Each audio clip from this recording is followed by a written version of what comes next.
Gaueko 9:27 pronostikoak betez 22-16 irabazi dio Jokin Altunak Unai Lasori Nafarroa arenan, Iruñeko Nafarroa arenan jokatutako buruz-buruko txapelketa nagusiko final laurdenetako ligaxkako amultzoko lehen jardunaldiko lehen norgehiagokan. Gogora ezagun, bi pilotarientzat gaurko norgehiagoka lehen da bizikoa zela txapelketa honetan. Aurretik elkarren aurka jokatu zuten binakako txapelketa nagusiko finala pilotaleku horretan hain justu ere, Nafarroa arenan, eta bertan Unai Laso nagusitu zen Albizurekin batera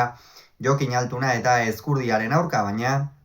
gaur oso bestelako hitzordua zuten, pilotan gaur egun dagoen partidarik ikusgarriena, bi izar handienak aurrez aurre, Altuna eta Laso, Laso eta Altuna, eta partida hasiera hobea izan da Jokin Altunarena, batez ere oso erasoko hasi da eta ikusi da fresko iritsi dela txapelketara txisparekin, eta Jokin Altuna txisparekin iristen bada oso zaila da berari aurre egitea. Hala ere, Unai Laso gerora sakearekin asmatu du eta partida asko berdindu da, egia da. Hankazulo ugari ere egin dituztela biek ala biek, esate baterako Jokin Altunak lehendabiziko sakea luzegi atera du, baina hankazuloak eginda ere esperientzia duten bi pilotari dira, bi izar handi eta akas bat egiten duten bezala ondoren sekulako tantoak egiteko gai ere izan dira.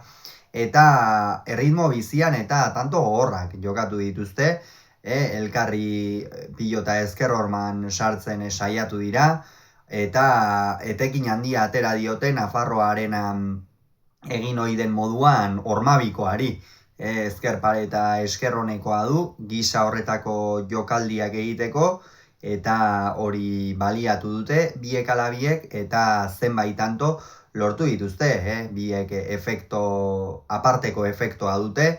eta 12 eta 11 iritsi dira lehen etenaldira, baina bigarren zatian, eta nik uste lehenengo zatiak ere bigarren horretan zerikusia izan duela bigarrenean gertatu denarekin, lehenengoan Jokin Altunak ikeragarri behartu du Unai Laso, asko behartu du alde batera eta bestera erabat diagonalean ibiltzera behartu du bizkarretak erendi egingo jokalaria, ez dio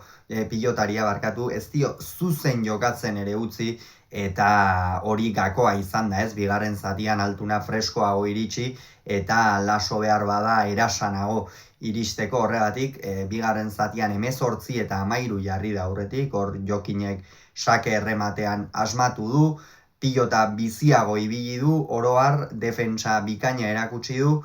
baina Unai asko behartu du, eta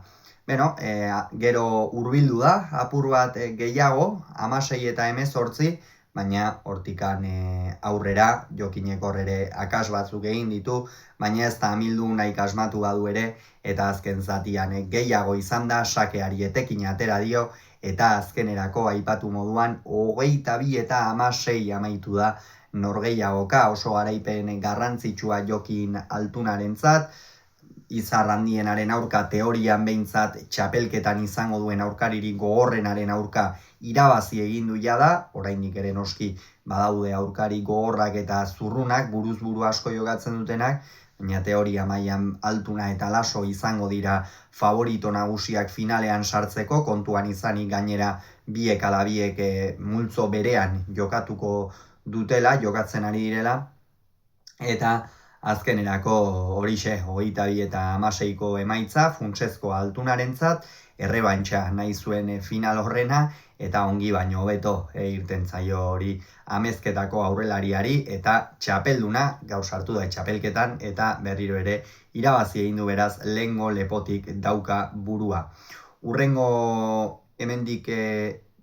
bi astera uste dut, datorren astean uste dut Jokinei jokatuko duela, hemendik bira, behar bada Unaik, kontua kontu, datorren astean Altunak Gernikako Santanape pilotalekuan bihar Zumaiako Aitzurin jokatuko duten Jaka edo Darioren aurka jokatu beharko du, ikusiko du ze ateratzen den norgehiagoka horretan, hasiera batean behintzat itxura bikaina baitu, baina partida jokatu